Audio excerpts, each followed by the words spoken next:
12 profetas menores y vamos a hacer una lectura.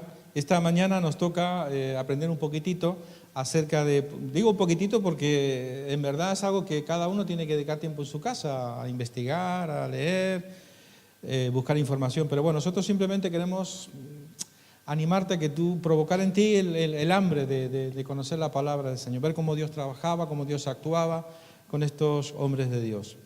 Y vamos a leer en el libro de Abdías, es el libro más corto de toda la Biblia, por cierto, solo tiene 21 versículos nada más, y la verdad que no tiene mucho para decir en sí. El libro de Abdías solo tiene, pues eso, una visión, y lo iremos viendo, ¿vale? Una visión en cuanto a un enemigo de Israel, y luego después una parte muy pequeñita final donde habla acerca de un anuncio profético de cómo Israel va a ser restaurada.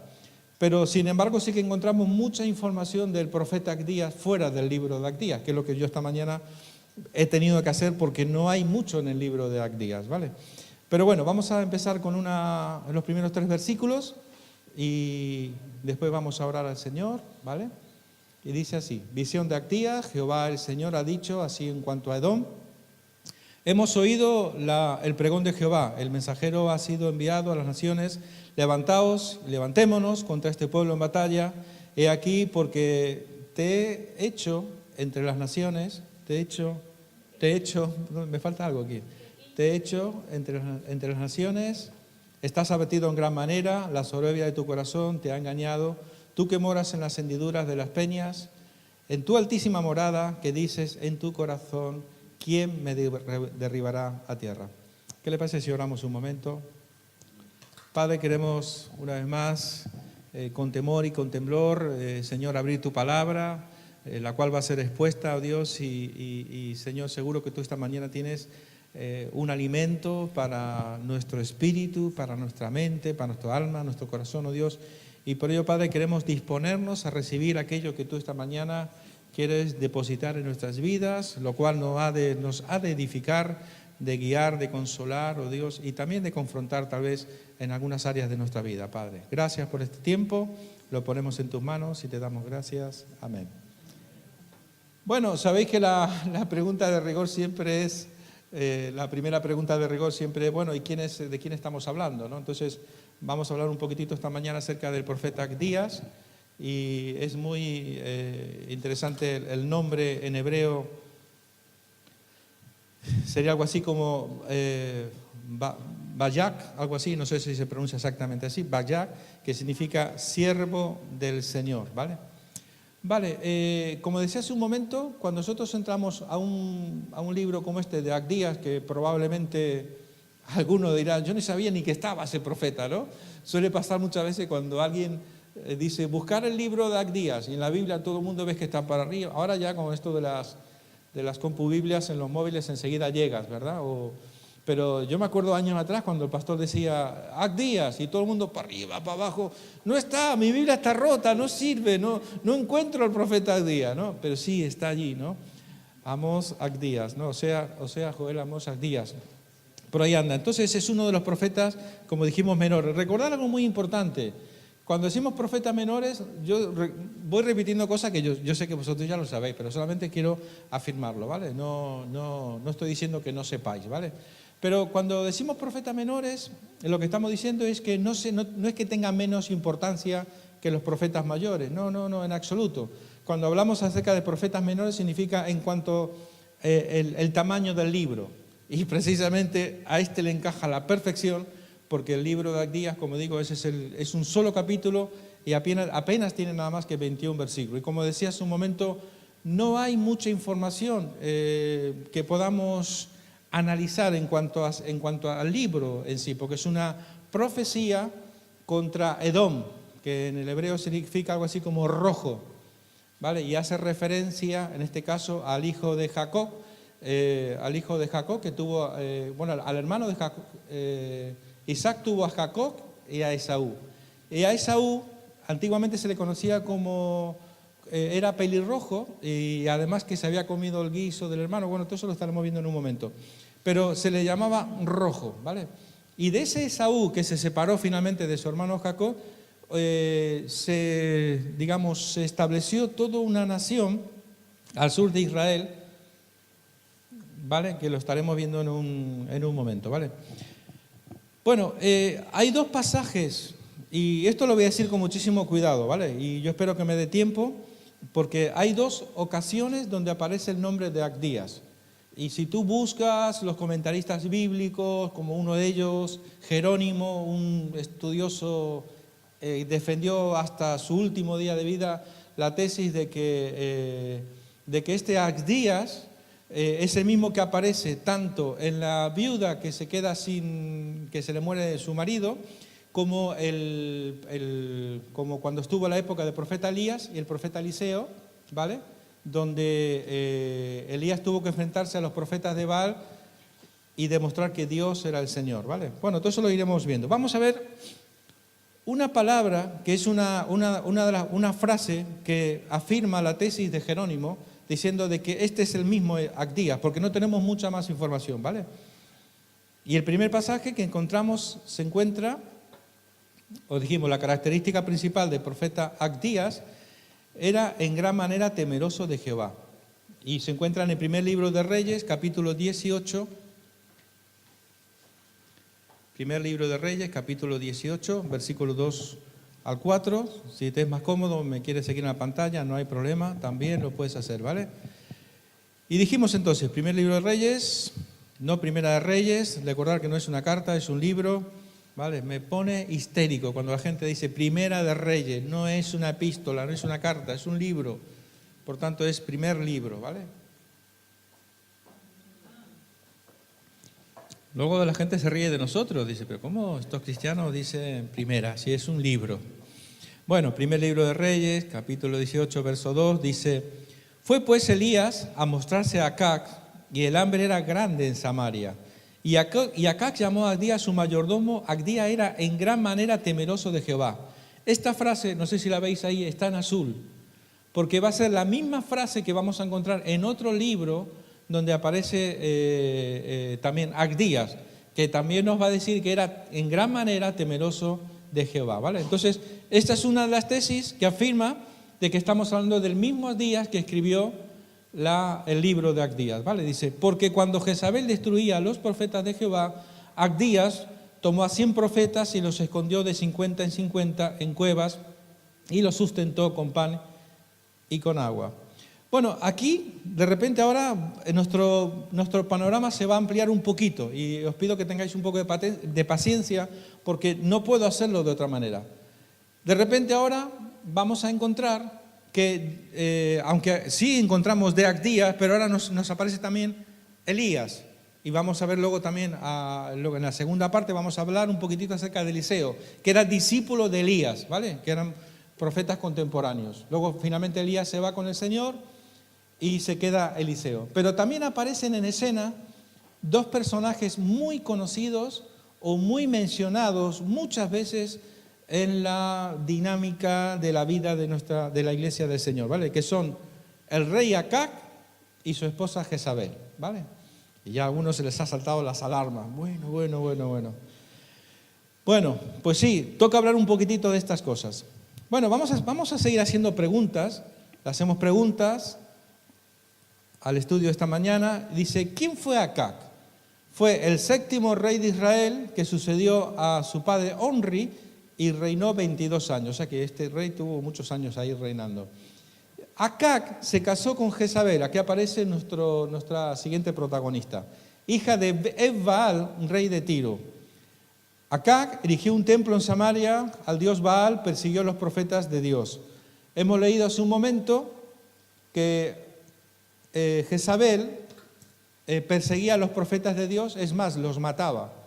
Y este hombre, Abdías, nos dice que era un hombre temeroso de Dios y dice que él se tomó el trabajo de esconder a 100 profetas de 50 en 50 y los alimentó durante un tiempo donde hubo muchísimo hambre en Israel.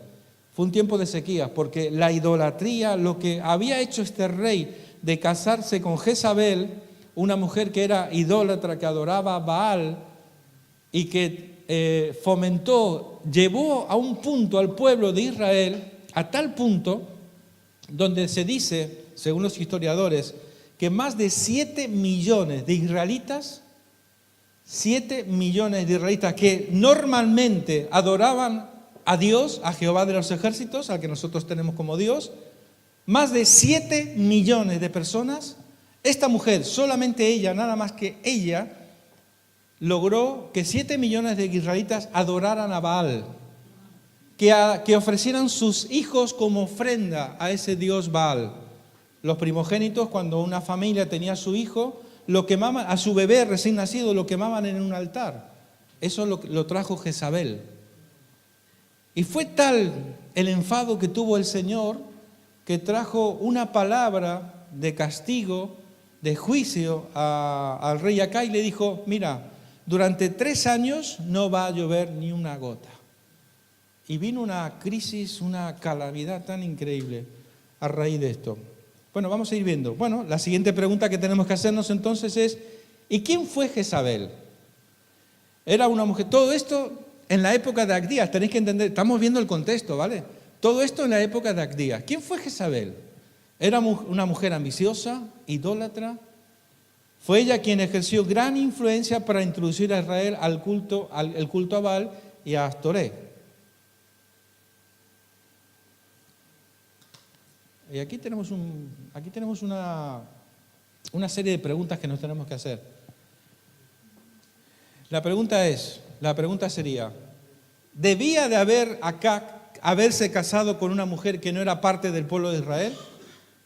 No, evidentemente no. Ese fue el primer y grandísimo error de Acab en haberse casado con una mujer que no era parte de la familia de Dios.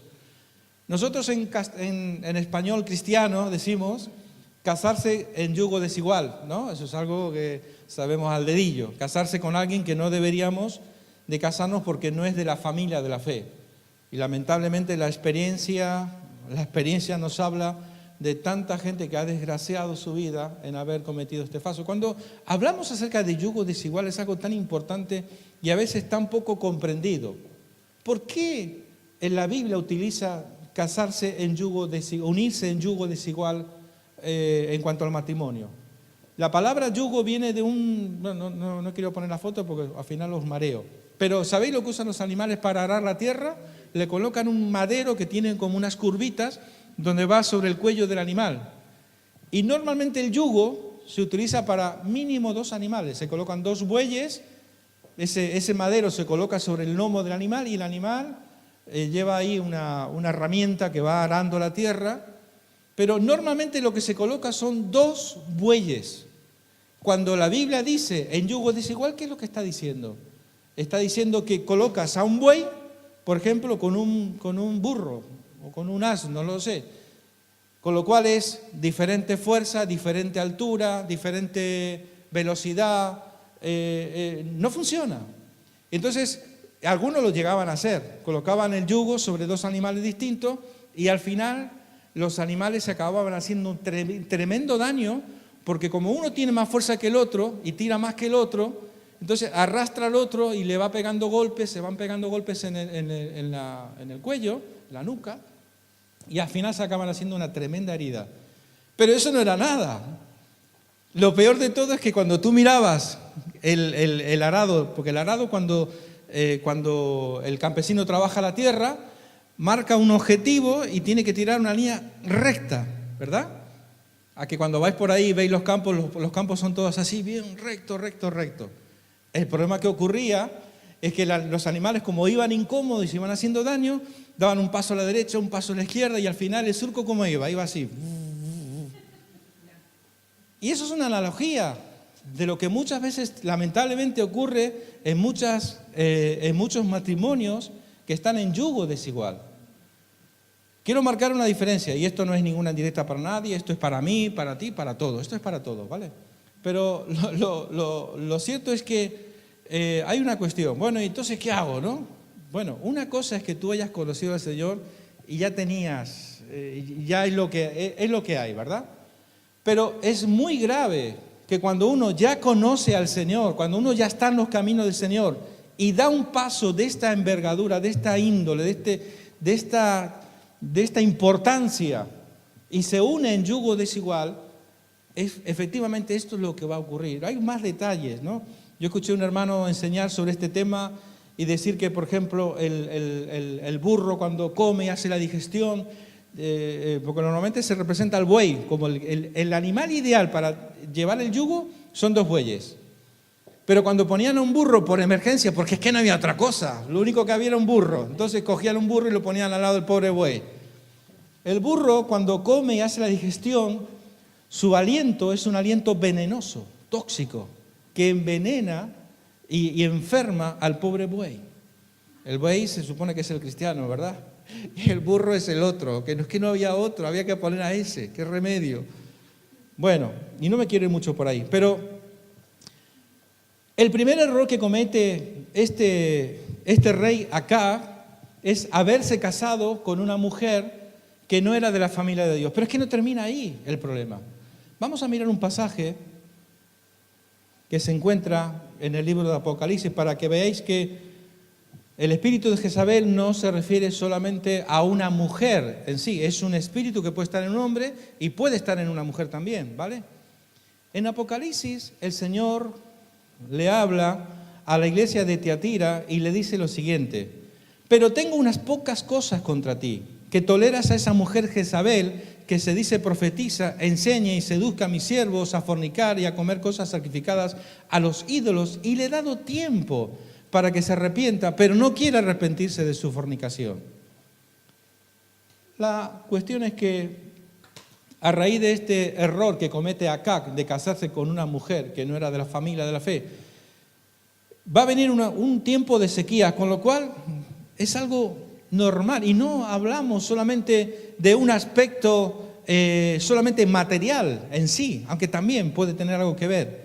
Pero hablamos de una sequía en ese matrimonio que está en yugo desigual, que va a producir escasez, que va a producir miseria, que va a producir hambre, que va a traer ruina a ese matrimonio. Esa es la cuestión. Ahora bien, cuando hablamos acerca del espíritu de Jezabel, es muy importante tener en cuenta lo siguiente. El espíritu de Jezabel, como bien he comentado, he apuntado aquí algunas cositas solamente, ¿vale? La primera es característica del espíritu de Jezabel: tolerancia a los ídolos, falsa profecía, enseñanza que desvía de Dios, espíritu de seducción para dominar, entrega y sacrificio de los hijos, y la lista, celos, y una lista interminable de detalles que nos hablarían acerca del espíritu de Jezabel. A ver si celos, busca ser el centro de atención. Mirar, aquí vemos un problema que es muy habitual de aquellos que trabajamos en consejería, que alguna vez hemos tenido ocasión de trabajar con matrimonio y todas estas cosas.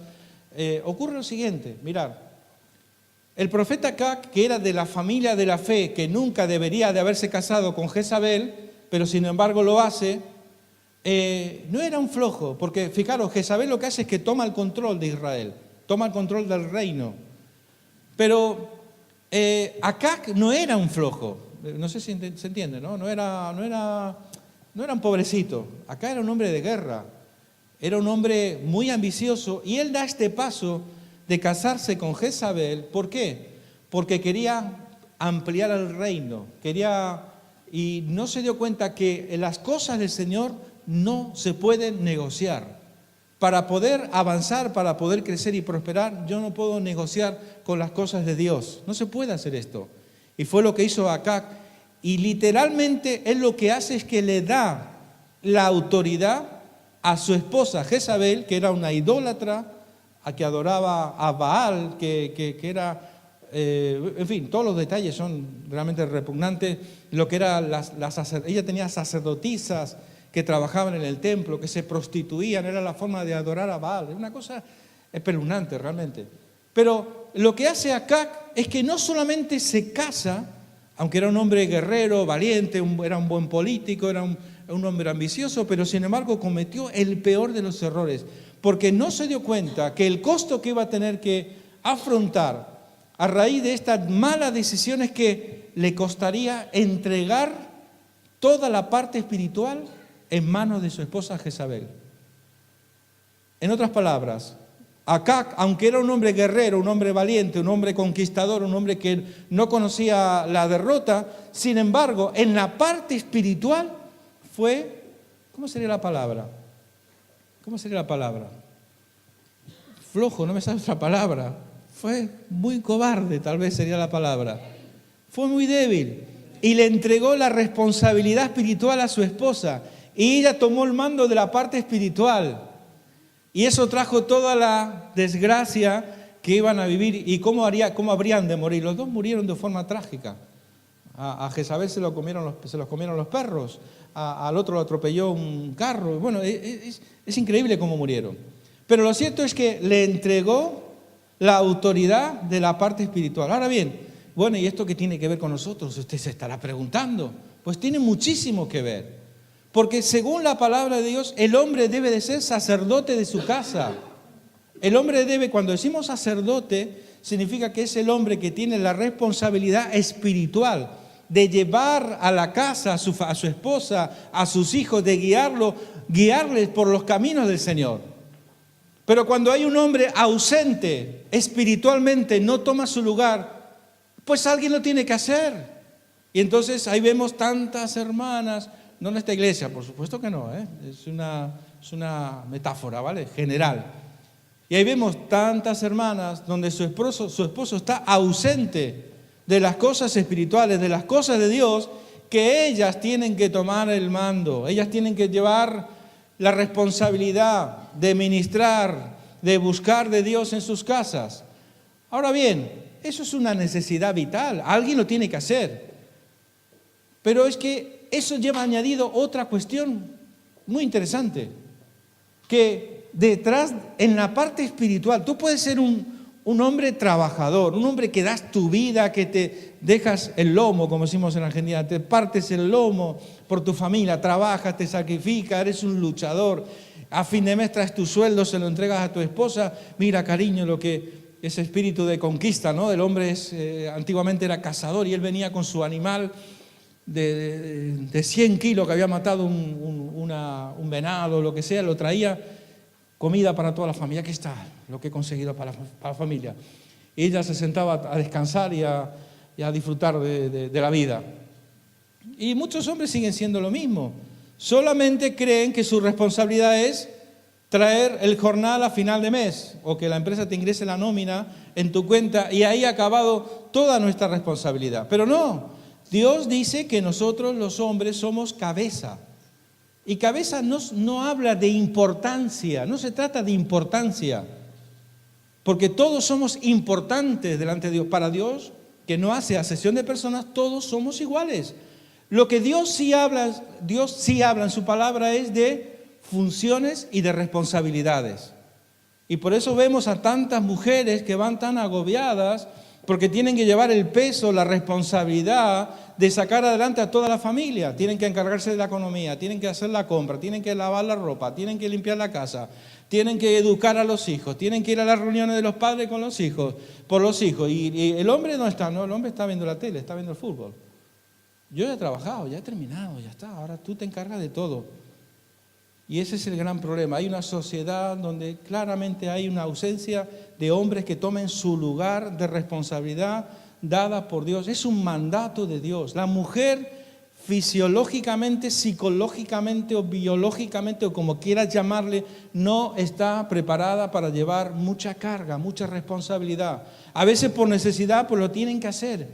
Pero por eso vemos tantas mujeres amargadas, agobiadas, cansadas, quemadas, porque llevan demasiada carga, porque el hombre no está tomando su lugar. Por eso dijimos que la responsabilidad espiritual me va a hacer dar cuenta que la vida no es solamente trabajar y llevar el sueldo a final de mes, que yo tengo que tomar mi lugar. Y tomar mi lugar significa ser sacerdote, ser protector, ser proveedor, ser el que está buscando de las cosas de Dios. Es triste. Si pudiéramos poner una cámara de vídeo en muchos hogares, en muchas habitaciones de matrimonios cristianos, cuando llega el día domingo, si no fuera por la pobre esposa que está hace una hora intentando despertar al marido, venga que hoy es el día del Señor, hoy toca irnos a la iglesia y venga cariño que vamos a llegar tarde, venga, vamos. Sí, Ah, eso sí, llega el lunes por la mañana, no llegas tarde a tu trabajo. Pero cuando son cosas del Señor, a veces, si no fueran por las hermanas, Dios mío, ay. Bueno, como estoy dando duro hoy, ¿eh? Bueno, a ver, dijimos entonces, espíritu de Jezabel, ¿por dónde iba yo? Esto que no se mueve. Ahí se va moviendo. Dijimos entonces, ya en el siglo, digamos, hace 2000 años, el Señor escribe la iglesia de Tiatira y reclama a una iglesia, en una iglesia como un espíritu de Jezabel, que dijimos que no solamente es un espíritu que normalmente o habitualmente suele trabajar mucho con las mujeres, sino que también puede estar en la vida de un hombre. Porque el espíritu de Jezabel en realidad significa manipulación, gobierno, control. El espíritu de Jezabel significa que yo quiero que se haga lo que yo digo. Y si no se hace lo que yo digo, pues va a haber problema. Y suele ser muy característico en mujeres que llevan un matrimonio, 2 matrimonios, 3 matrimonios, 4 matrimonios, 5 matrimonios. Dice, pero bueno, ¿pero qué pasa? ¿Todos los maridos son malos? No. Lo que pasa es que, claro, el problema está en que cuando el hombre quiere tomar su lugar, la mujer dice, no, aquí la que manda soy yo. Aquí se hace lo que digo yo. Y entonces, claro, como no funciona, pues entonces a buscar otro que se sujete, que se someta y se tiene que hacer lo que digo yo. Bueno, como consecuencia, entonces dijimos, a causa de esta apostasía, Dios castigó a Israel con 3 años de sequía y de hambre. Familias donde no está el orden de Dios establecido, va a haber sequía, va a haber hambre, en todos los niveles y en todos los sentidos. Y fijaros, ¿cómo se solucionó este problema? Qué terrible llegar a este punto donde más de 7 millones de israelitas empezaron a adorar a Baal y se olvidaron de Dios. Generaciones y generaciones anteriores, desde el mismo momento que Dios llama a Abraham, siempre habían adorado al Señor. Pero llega una mujer con el espíritu de Jezabel, la cual se casa con Acá y trajo una tremenda desgracia y ruina a la nación de Israel. Excepto 7.000 rodillas. ¿Os acordáis la gran frase de Elías cuando el Señor le dice, él llegó un momento que se enteró que la mujer esta Jezabel lo quería matar? ¿Os acordáis la historia, no? La habéis leído, digo yo, ¿no? Cuando él se entera que Jezabel lo quería matar, que había dicho, así me hagan los dioses y hoy no logro matar a este hombre. Cuando él se entera de la noticia de que una mujer lo quería matar, sale huyendo, se mete en una cueva y en esa cueva empieza a tener una conversación muy extraña con Dios. Y él le dice, quítame la vida, me quiero morir, no soporto más. Solo yo he quedado como profeta de Dios en Israel. Y el Señor dice, un momentito, muchacho, eso no es así. Y le da una cifra y le dice, tengo más de 7.000 rodillas que todavía no se han doblado ante Baal. Pero ahí también fue el final de Elías, porque el Señor le dijo, levántate, vete y unge a Eliseo que se va a quedar como profeta en tu lugar. Porque tú también te has creído que eres imprescindible, que si tú no ejerces como profeta, pero yo tengo 7.000 rodillas que no se han doblado ante Baal. Hasta que el profeta Elías desafió y eliminó a los profetas de Baal en el Monte Carmelo. Lo encontramos en el primer libro de Reyes, 18, 36 en adelante, donde nos dice, cuando llegó la hora de ofrecer el holocausto, se acercó el profeta Elías y dijo, Jehová Dios de Abraham, de Isaac, de Israel, sea hoy manifiesto que tú eres Dios de Israel y que yo soy tu siervo y que por mandato tuyo he hecho estas cosas.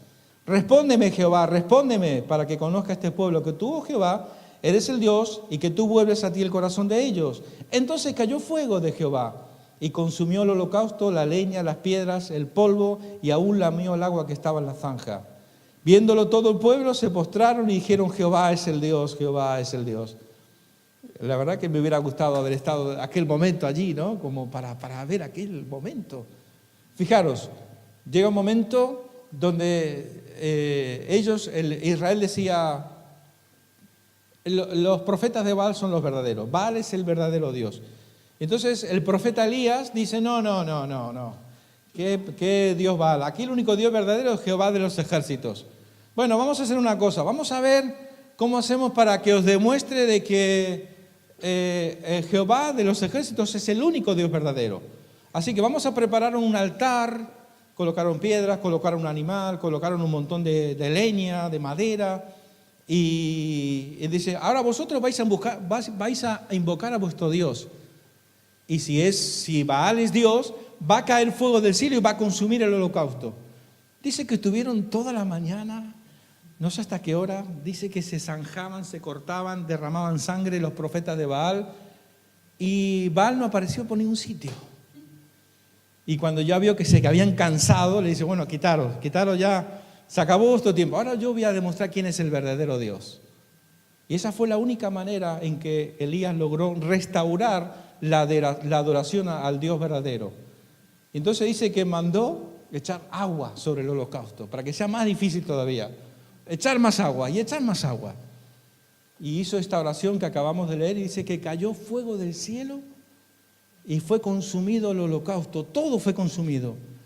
Y en ese momento todos gritaron unánimemente, Jehová es el Dios, Jehová es el último versículo, Jehová es el Dios, Jehová es el Dios.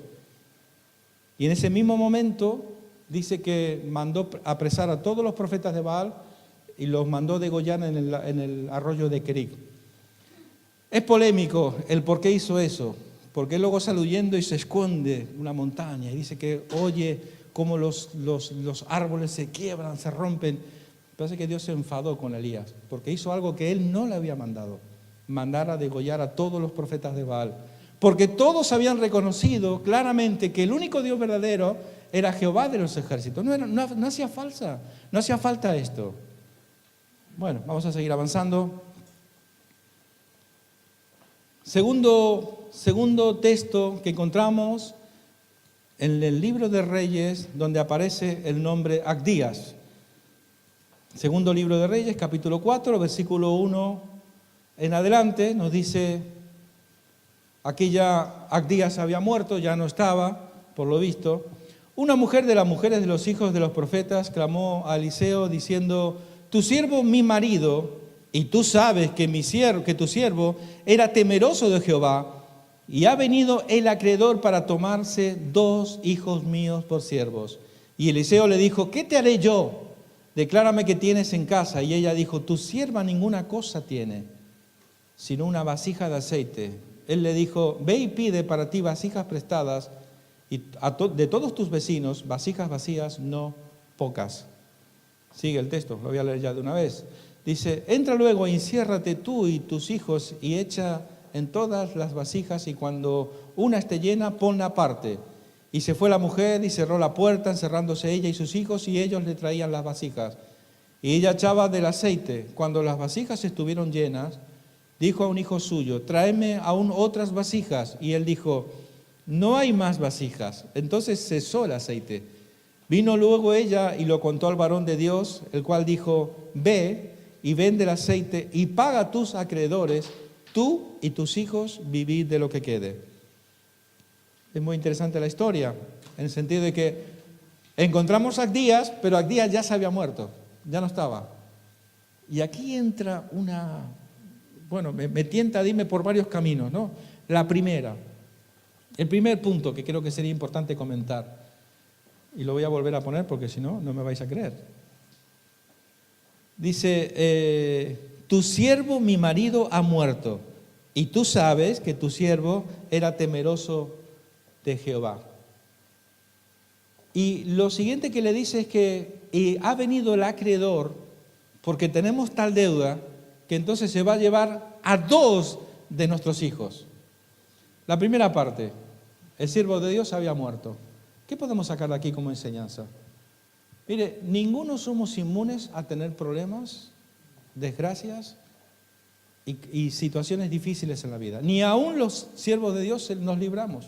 Y lo digo con todo el temor y temblor del mundo. Porque a veces está la creencia que a los pastores no les pasa nada, que no tienen ningún problema, que los siervos de Dios son como intocables, que les llueve dinero del cielo, no sé, tantas cosas, ¿no? Que nunca se enferman, que nunca discuten con la esposa, que nunca tienen problemas con los hijos, en fin, yo no sé qué cosas a veces pensamos. Pero somos de carne y hueso, con las mismas debilidades y con las mismas pasiones, como dice Santiago, que cualquiera de vosotros. Y también cualquier día nos podemos morir. Y lo cierto es que aquí vemos un primer principio. Nadie está libre de un problema, de una dificultad en algún momento de la vida. Todos estamos propensos. La siguiente frase que le dice es, y tú sabes que tu siervo era temeroso de Jehová. Y ahí es la frase que Jerónimo defiende a muerte y a capa de espada su tesis de que estamos hablando del mismo Días, tanto que estuvo con Elías, como el mismo día que escribió el libro de Abdías. Pero lo siguiente que dice es que ha venido el acreedor a llevarse 2 de nuestros hijos porque tenemos una deuda muy grande. O sea, Abdías claramente era un hombre que temía a Dios, un hombre temeroso de Dios que a pesar de que se jugó el pellejo salvando la vida a más de 100 profetas, era un hombre de Dios, de los pies a la cabeza, un hombre espiritualmente hablando de una talla gigantesca. Pero sin embargo tenía un problema, tenía una gran deuda que había dejado a su familia endeudada hasta la cabeza, o hasta las cejas diríamos, ¿no? En España. Y eso le ocasionó que esta mujer estuviera a punto de perder a 2 de sus hijos. Yo me pregunto, ¿cuánto sería la deuda, verdad? ¿Cuánto tenía que haber debido este hombre, este siervo de Dios, para que venga el acreedor a llevarse 2 de sus hijos como esclavos? Siervo es esclavo, para llevarlos de esclavos. Tremendo, ¿verdad? Esto nos habla y nos dice de que en cuanto a economía era un poquito negligente, un poquito responsable tal vez, o un poquito bastante, podríamos decir también. Pero lo interesante de esta historia es que su esposa le dice a Eliseo, tu siervo, o sea, a tu siervo, ha muerto. ¿Qué voy a hacer? ¿Cómo voy a solucionar? Tengo un gran problema. Y él le dice, ¿qué tienes en casa? La pregunta que tienes en casa es una pregunta con un gran significado probablemente en cada uno de nosotros. Significa, ¿qué tienes tú en tu casa? Como el Señor le dijo a Moisés, ¿qué tienes en tus manos? Una vara, ¿no? ¿Qué tienes? ¿Qué tienes, David? Pues una onda y unas piedras que voy a coger del río. ¿Qué tienes en tu mano? Recuerdo un principio muy importante que quiero afirmar esta mañana. Dios nos va a pedir cuenta a cada uno de nosotros de cómo hemos administrado nuestra vida. Y esto no es traer una palabra de condenación, sino todo lo contrario. Quiero retarte, desafiarte. ¿Qué tienes tú en tu vida? ¿Qué es lo que tú tienes? Porque eso que tú tienes es lo que Dios va a utilizar. Pero ¿sabéis cuál es el problema? El problema está en que siempre queremos lo que no tenemos. Nos gusta el talento, el don, el ministerio del otro, de aquel, de no sé qué, y nos pasamos idolatrando a cierta gente. No, pero la pregunta del Señor es, ¿y qué tienes tú? Porque cuando tú te des cuenta qué es lo que tienes, qué es lo que Dios te ha dado, y lo empieces a utilizar y a servir al Señor a través de aquello que Dios ya te ha dado. Porque esto no es cuestión de qué es lo que Dios me va a dar, ¿qué tienes tú? Yo podía contar tantas historias de cuando nosotros fuimos llamados al ministerio. ¿Qué teníamos? No teníamos nada. ¿Qué teníamos? Un testimonio. Conocí a Cristo y Cristo cambió mi vida. Era un suicida en potencia. Estaba amargado, estaba depresivo. Y contando eso, solamente contando eso, sin querer, abrimos una iglesia en el sur de Madrid, en Móstoles, de un grupito de amigos y de familiares que conocimos. Íbamos los viernes, hacíamos un poco de pizza, unos mates, y venga Freddy, cuéntanos tu testimonio. Sí, bueno, yo un día estaba así, mira, conocí al Señor. Y al siguiente viernes, pues lo cambiaba un poquito y contaba lo mismo, pero de diferente manera. Y le añadía un versículo. Y al siguiente viernes, pues le metía 2 versículos. Y al siguiente viernes decía, Carmen, cuenta tú algo. Y cuando vinimos a ver aquello, era una iglesia. Y hoy es la segunda iglesia más grande de España, ahí está. La iglesia Vida Nueva Móstoles, una iglesia enorme, ahí está el pastor. Luego ya nosotros tuvimos que seguir nuestro camino porque nos pillaba bastante lejos donde vivíamos y el pastor tuvo que poner allá a un pastor para que se haga cargo, porque un día el pastor nos dice, voy a ver qué estáis haciendo ahí vosotros los viernes, a ver qué está pasando por ahí en Móstoles. Y un día aparece el pastor y resulta que éramos como 25. Dice, pero Freddy, ¿esto es una iglesia? Esto hay que abrir una iglesia. A la semana alquilaron un local y ya nos empezamos a reunir como iglesia. Y como digo, y ahí está, para la gloria del Señor. La pregunta es, ¿qué tienes? Y lo que tienes, cuando tú identificas lo que tienes en tu mano, entonces se lo ofreces al Señor. Es un principio universal, espiritual, que tantas veces nos olvidamos, que Jesús enseñó sobre esto. Aquel que es fiel en lo poco, Dios dice que lo va a poner en lo mucho. Pero no, queremos pegar el salto. No hay salto que valga las cosas del Señor. Dios tiene que llevarnos por el proceso. Dios tiene que llevarnos desde lo pequeñito hacia lo más grande.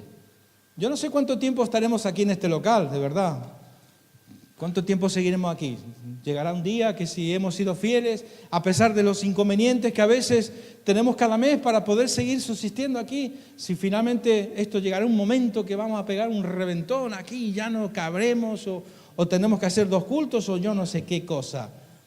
Pero solamente le oro al Señor y le digo, Señor, ayúdame a ser fiel donde me has puesto y en lo que me has puesto. Amén. Bueno, cuántas cosas que me gustaría contaros. Bueno, finalmente vemos cómo la mujer obedece al profeta de Dios y entonces dice que mientras que echaban el aceite hasta que se acabaron las vasijas. Y lo más hermoso de esta historia, cómo Dios es fiel con sus hijos. Vino ella luego y lo contó al varón de Dios, el cual dijo, ve y vende todo el aceite y paga a tus acreedores y tú y tus hijos vivid de lo que quede. Dios cuida de sus hijos, amén. Dios cuida de sus hijos, Él nunca llega tarde. No hay justo ni su descendencia que mendigue pan, ¿no? Amén. Bueno, por último, ya para terminar, darme 5 minutos, vamos a entrar, ya que estamos hablando del profeta Agdías, vamos a hablar un poquito de este hombre. ¿Qué es lo que nos dice este libro de Agdías? Hay una primera parte donde Agdías dice que profetiza la destrucción de Edom, actualmente Petra en Jordania. Y vamos a ver aquí algunas cosas. Por ejemplo, en el capítulo 1, versículo 2 y 3, nos dice, he aquí pequeño te he hecho entre las naciones, estás abatido en gran manera. Y aquí una palabra muy interesante, versículo 3, la soberbia de tu corazón te ha engañado. Tú que moras en las hendiduras de las peñas, en tu altísima morada, que dices, en tu corazón, ¿quién me derribará a tierra? Vemos que esta nación de Edom, que era una nación vecina, y como dije hace un momento, Edom es una palabra que significa rojo, y un rojo hace referencia a Saúl, el hermano de Jacob, que cuando estaba en el vientre de su madre, de Rebeca, ¿os acordáis qué pasó? El Señor ya le dijo, 2 naciones hay en tu vientre. 2 naciones. Y dice que cuando nació Esaú, el primero que salió fue Esaú, que era pelirrojo. ¿Y qué pasó? Y dice que Jacob salió cogido del pie de su hermano Esaú. Jacob salió cogido, no salgas tú primero, yo quiero ser el primero.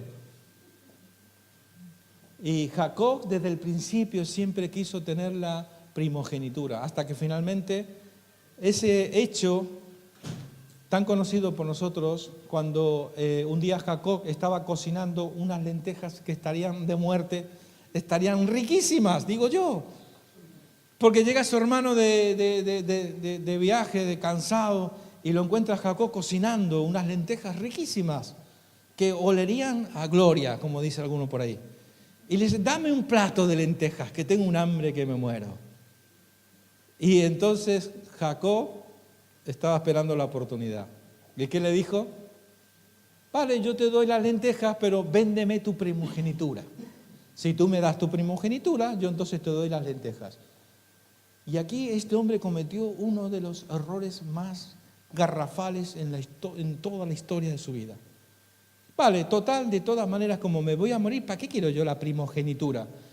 Y se lo tomó como a broma, como a chiste esto de la primogenitura. Y ese día se selló, Dios se tomó buena nota de cómo este hombre menospreció la primogenitura, el beneficio o el honor de haber sido el primogénito de su familia, de su padre. Y un tiempo más después, más adelante, cuando ya eran hombres, finalmente Jacob, ya el colmo de los colmos, sabéis que se disfrazó, se puso pieles de animales velludos porque él no tenía pelos, y su hermano Esaú sí que era muy peludo. Y bueno, total que engañó al padre, que ya estaba mayor, estaba anciano, y quería dar la bendición. Antiguamente en la cultura hebrea, el padre cuando estaba a punto de morir daba la bendición al hijo mayor, y le daba una bendición, significaba que todos se tenían que sujetar a él. Y Jacob engaña a su padre, y Esaú, cuando se entera la noticia de que su hermano se había ido con la bendición del padre, tomó tal cabreo que dijo: lo voy a matar. Y estuvieron enemistados por años, al punto de que Jacob tuvo que huir para salvar su vida. Y años después se encontraron, iba a ser una batalla tremenda de muerte. Y sin embargo Jacob dice que se postró en el suelo y se humilló ante su hermano, y finalmente su hermano, en vez de matarlo, le perdona la vida, le da un abrazo, se besan, y aparentemente hay una reconciliación. Pero finalmente Saúl va hacia el sur de Israel y forma una nación, que es la nación de Edom, que es la historia que estamos viendo aquí. Cómo el Señor se tomó buena nota de lo que había hecho Edom con sus hermanos israelitas, porque ellos fueron los que ayudaron a Babilonia a destruir a Israel. Y cuando ya fueron destruidos, llegaron y tomaron todos los despojos. Es más, se alegraron de la pena, de la desgracia y de la ruina que sufrieron sus hermanos israelitas. Bueno, aquí para que tengáis una idea, simplemente veis al norte en rojo Israel, estaban divididos en dos naciones, al norte Israel, al sur Judá, y un poquito más abajo en amarillo, ahí podéis ver la ciudad de Edom, ¿vale? El reino de Edom, los hijos de Saúl. El reino de Edom estuvo situado al sureste del Mar Muerto, actual Jordania.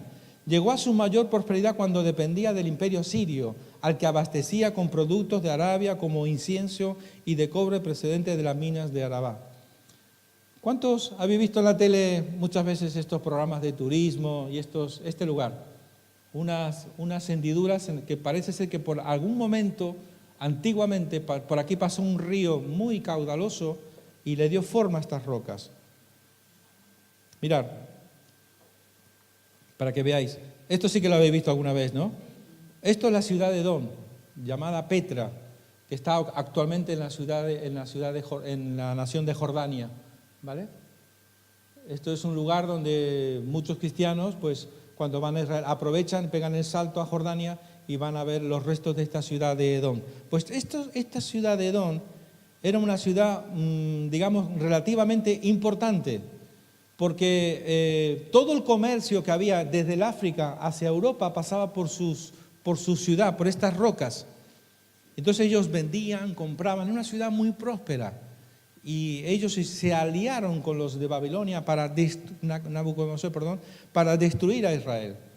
Y fijaros el Señor cómo se toma buena nota en el versículo 13.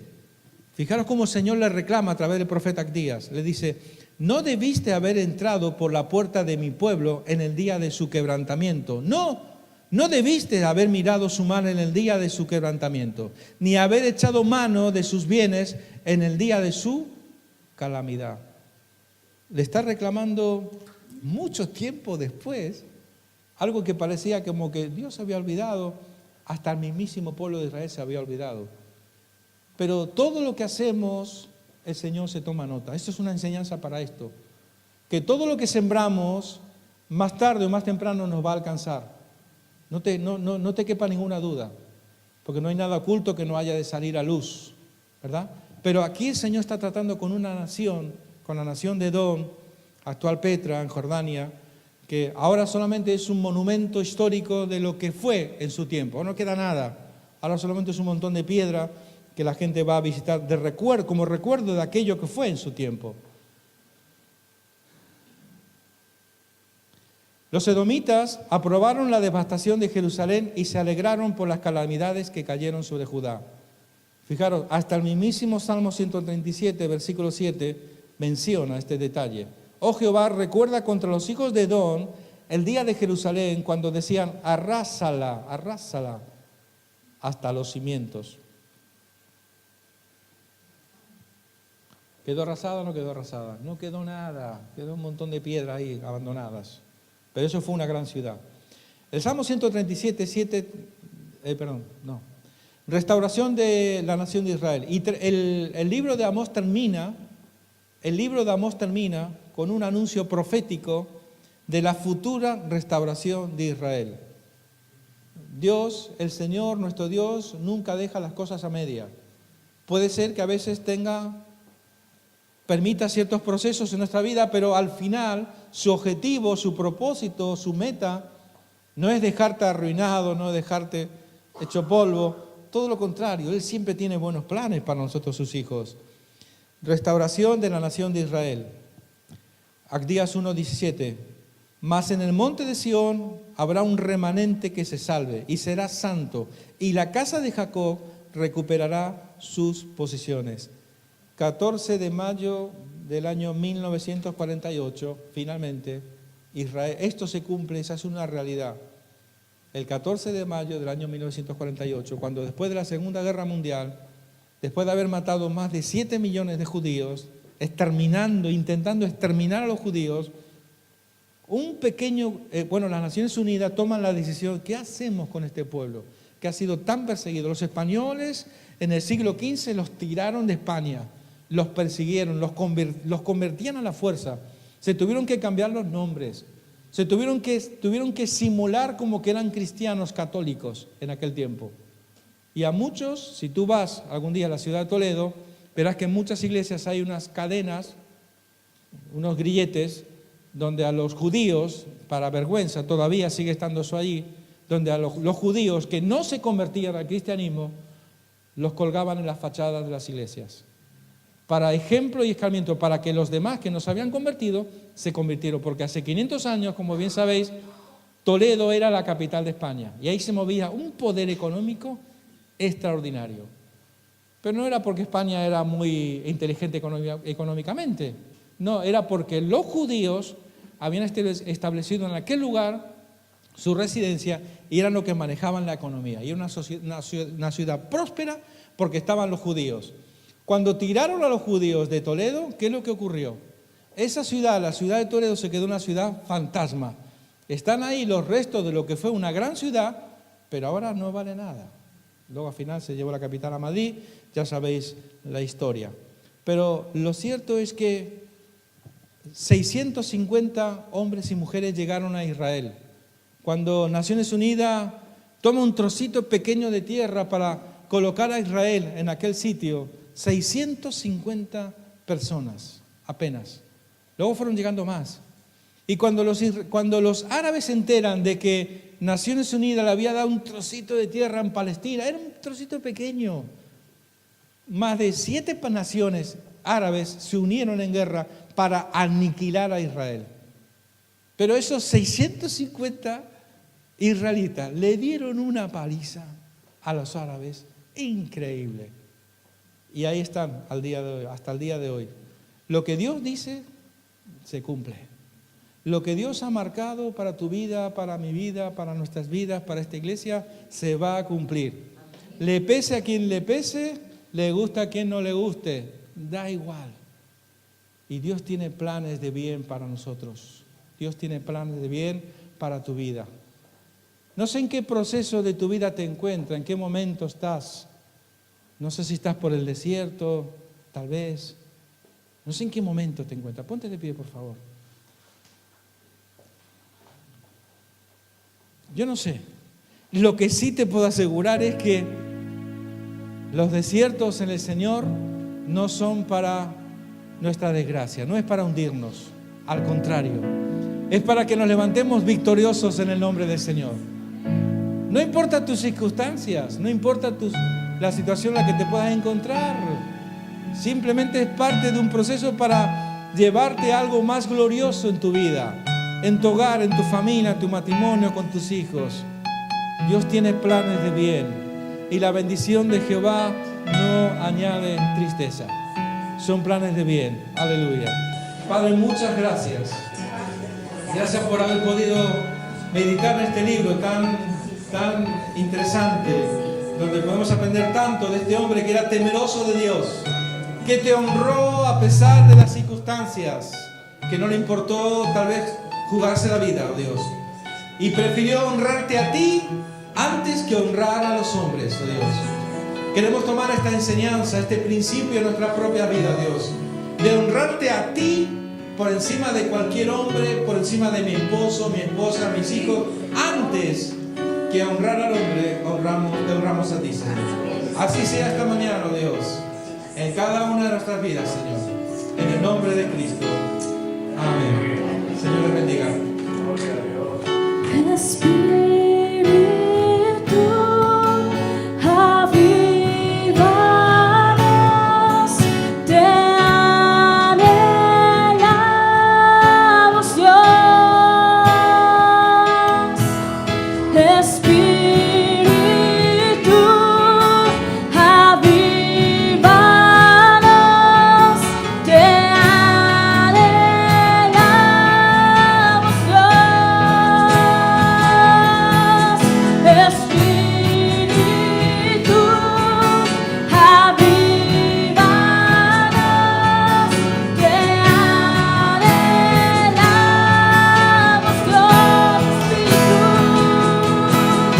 Espíritu,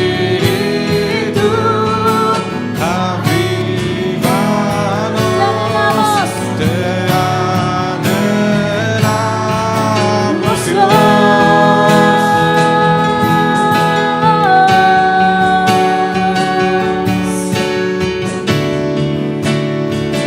Te anhelamos, Espíritu de Dios, y te anhelamos.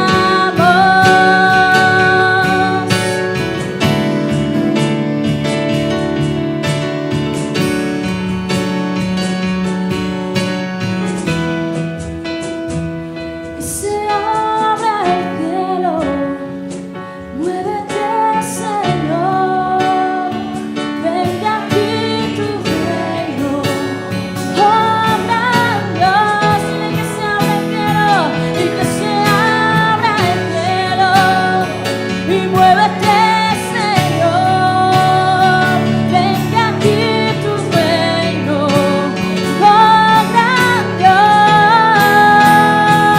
que se abra el cielo, y muévete, Señor, venga aquí tu reino, y obra Dios, que se abra el cielo, y muévete, Señor, venga aquí tu reino, y obra Dios, porque No hay cielos cerrados, se abren, tu reino se mueve aquí. En ti está nuestra esperanza, oh gran Dios, oh gran Dios. no hay cielos sin tu reino se mueve aquí. En ti está nuestra esperanza. Dios, no hay cerrados se abren. Se mueve En ti está nuestra esperanza. aquí, está nuestra esperanza, oh gran Dios, oh gran Dios. Abra el cielo, muévete, Señor, venga aquí tu reino, obra Dios, que se abra el cielo, que se abra el cielo en mi vida, venga aquí tu reino, obra Dios. Espíritu avívanos, te anhelamos, Dios. Espíritu, ese es el clamor de tu iglesia,